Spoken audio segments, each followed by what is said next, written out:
జై భారత మాత. అమ్మమ్మ కబుర్లకే ఆహ్వానం. బౌద్ధ యుగంలో ఒక ప్రత్యేకమైన స్త్రీగా ఆమ్రపాలి గురించి చెప్పాలి. ఆమ్రపాలి అనంటే మామిడి చిగురు అని అర్థం. అది ఆమెను అంబాపాలి అని కూడా అంటారు.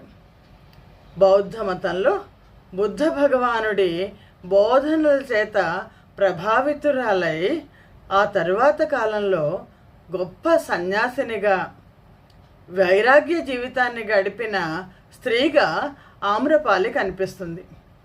ఆమ్రపాలి విశేషం ఏంటి అంటే, ఆమ్రపాలి గురించి బౌద్ధ గ్రంథాలలో చాలా చోట్ల వస్తుంది. విభిన్నమైన కథనాలు మనకు కనిపిస్తాయి. ఆమ్రపాలి బాలికగా ఒక మామిడి చెట్టు మొదట దొరికినట్టు, ఆమెను పెంచి పెద్ద చేసిన తండ్రి మహానామడు అనే తండ్రి ఆమెను అద్భుతమైన సౌందర్య రాసి ఆమెకి వివాహం చేద్దామని ప్రయత్నించినట్లు మనకి కొన్ని కథల ద్వారా తెలుస్తుంది. మరికొన్ని కథల్లో ఆమ్రపాలి తల్లి తండ్రి అడవి దాటుతున్నప్పుడు దొంగలు వచ్చి తల్లి తండ్రిని వధించినట్టు, ఆ దొంగల నాయకుడు ఆమ్రపాలిని పెంచుకున్నట్టు, ఆమె ఒక గుడి మొదట్లో ఆ గుళ్ళో ఉన్న దేవతా విగ్రహాల నాట్య భంగిమలు చూసి నాట్యం నేర్చుకోవడానికి ప్రయత్నించినట్లు, అలాగ గొప్ప నాట్యకారిణి అయినట్లు. ఏది ఏమైనా ఆమె తొలి జీవితం ఎలా ఉంది అనేది కొంత మనకి తెలియకపోయినా మలి జీవితం ఎలా ఉంది అన్నది బౌద్ధ జాతక కథల ద్వారా తెలుస్తుంది. ఆమ్రపాలి అద్భుతమైన సౌందర్య రాశి. ఎంత గొప్ప సౌందర్యం అంటే, ఈ మధ్య విశ్వనాథ్ గారి సినిమాలో అందానికి అందం ఒక పుత్తడి బొమ్మ, అందరికీ అందనిది పూచిన కొమ్మ అని, అలాగా ఆమ్రపాలి చిన్నతనం నుంచి నాట్యంలో చాలా అద్భుతమైన నాట్యకారిణి. అలాగే అందంలో ఆమెకు సరైన అందం ఎవరూ లేరు అనిపించేంత గొప్ప అందగత్త. ఆమ్రపాలి మీద అందరి కళ్ళు, ముఖ్యంగా పురుషులందరి కళ్ళు పడ్డాయి. ఆమ్రపాలి తండ్రి ఆమ్రపాలికి వివాహం చేయడానికి నిశ్చయించాడు. కానీ వైశాలిలో లిచ్చవి గణతంత్ర రాజ్యం అది. ఆ గణతంత్ర రాజ్యంలో గణతంత్ర సభ ఒకటి ఉంటుంది. ఆ సభ ఎవరినైనా సరే వీళ్ళు ఈ స్థానానికి రావాలి అంటే వాళ్ళు ఆ స్థానానికి రావాల్సిందే. ఆమ్రపాలిని వివాహం చేసుకోవాలి అని అనుకున్న వాళ్ళు చాలామంది ఆమె ఎవరినైనా ఒకళ్ళని వివాహం చేసుకుంటే చివరికి ఆమె తమకు దక్కదు అనే భయంతో ఆమ్రపాలి తండ్రిని ఒప్పించి, తండ్రిని కొంతవరకు దండించి ఆమ్రపాలిని గణభోగ్యగా నిర్ణయించారు. గణభోగ్య అంటే అర్థం ఏంటంటే రాజనర్తకి. ఆమె ఈ గణంలో ఉన్న ప్రముఖులందరితోనూ జీవితాన్ని గడపవలసిందే. కానీ రాజనర్తకిగా ఆమెకి అన్ని సదుపాయాలు ఉంటాయి. ఆమె దగ్గర ధనం రాజుల దగ్గర కంటే కూడా చాలా ఎక్కువ ధనం ఉంటుంది.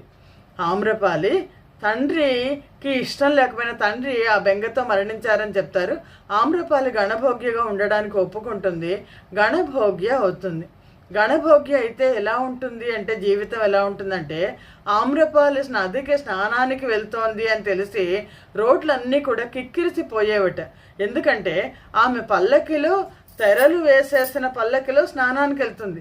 వెళ్ళినప్పుడు ఆ తెర లోపల నుంచి ఆమె కాలు కానీ చెయ్యి కానీ కనిపిస్తాయేమో, కాలు కనిపిస్తే మాకు అదృష్టం, ఇవాళ మేము కాలు చూసాం, చెయ్యి కనిపిస్తే మాకు అదృష్టం చెయ్యి చూసామని అంత ఒకలాంటి పిచ్చి ప్రజలందరికీ ఉండేది.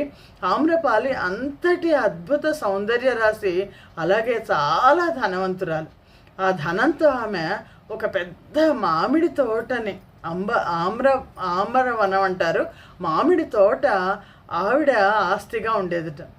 ఆమ్రపాలి ఎంత అద్భుతమైన సౌందర్య రాశి అంటే, ఈ ఆమ్రపాలి యొక్క సౌందర్యం పక్క దేశాలకు కూడా, పక్క రాజ్యాలకు కూడా పాకింది. మగధని పరిపాలించే బింబిసారుడు ఆమ్రపాలిని చూడడానికి రహస్యంగా ఒక సైనికుడి వేషంలో ఇక్కడికి వచ్చి ఆమ్రపాలిని కలిశాడు. కలిసినప్పుడు ఆమె బింబిసారుడి పట్ల ఆకర్షితురాలైంది.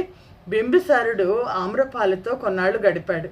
కానీ ఈ సంగతి గణ రాజ్యం లిచ్చవీర గణ నాయకులందరికీ తెలిసింది. బింబిసారుణ్ణి ఈసారి వచ్చినప్పుడు బంధిద్దాము అని ప్రయత్నం చేస్తే బింబిసారుడు అది తెలుసుకొని వేగుల ద్వారా ఆమ్రపాలికి తన ఉంగరాన్ని ఇచ్చేసి, నీకు కనుక కుమారుడు జన్మిస్తే నా దగ్గరికి పంపించు, నేను వాడిని నాకు వారసుడిగా ప్రకటిస్తాను అని చెప్పారట. బింబిసారుడు తర్వాత తిరిగి మళ్ళీ ఆమ్రపాలి దగ్గరికి రాలేదు. ఆమ్రపాలి బింబిసారుడి ద్వారా ఒక కుమారుడిని కూడా కంది. కానీ అంత అద్భుతమైన సౌందర్య రాశి గణభోగ్యగా, అంటే అందరూ ఉపయోగించుకునే స్త్రీగా ఉండిపోయింది. అలాంటి పరిస్థితుల్లో తన జీవితం తనకి ఇష్టం లేని పరిస్థితిలో ఆమ్రపాలి యొక్క మామిడి తోటలోకి బుద్ధ భగవానుడు వచ్చాడు అని తెలిసింది.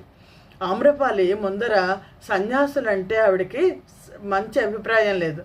ఈ సన్యాసులు వాళ్ళు సన్యాసం ఊరికే మాటల్లోనే, నాలాంటి అందగత్తెను చూస్తే వాళ్ళు మైమర్చిపోతారు, వాళ్ళు కూడా శారీరకమైన సుఖాలకి దాసులు అవుతారు అని.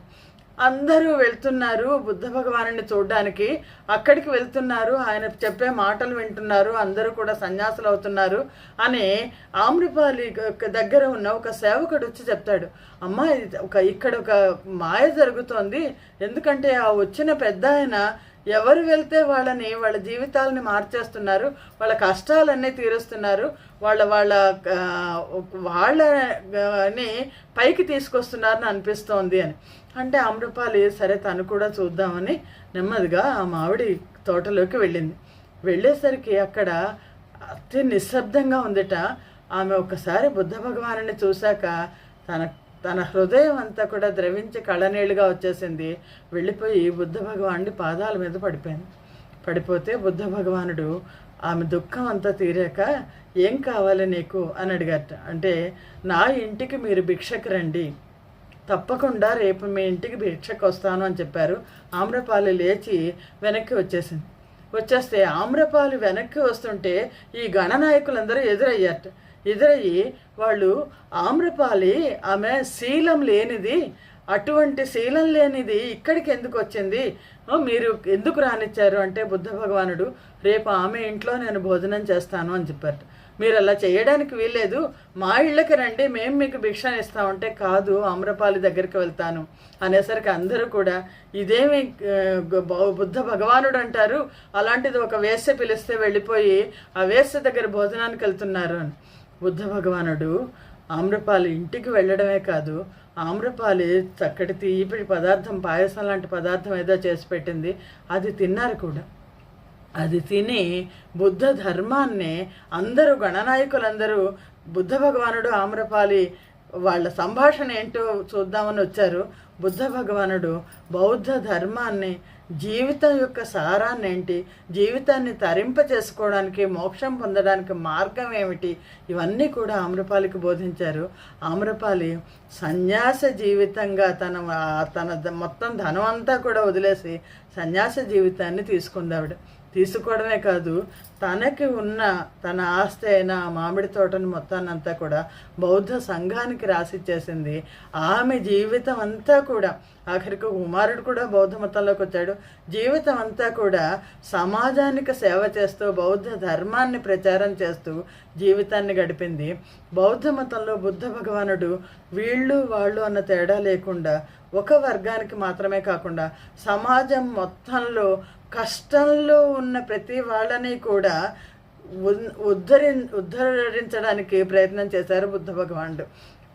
అంతకుముందు జీవితం చాలా కల్మషమైంది అని అనుకున్న వాళ్ళని కూడా ఆ కల్మషాలన్నీ మీరు ధ్యానం చేస్తే పోతాయి అని ధ్యాన మార్గాన్ని ఉపదేశించి, ఈ అష్టాంగ మార్గాన్ని ఉపదేశించి వాళ్ళు సన్యాసినులుగా మోక్షం వైపు పయనించేసేట్టు చేశారు బుద్ధ భగవానుడు.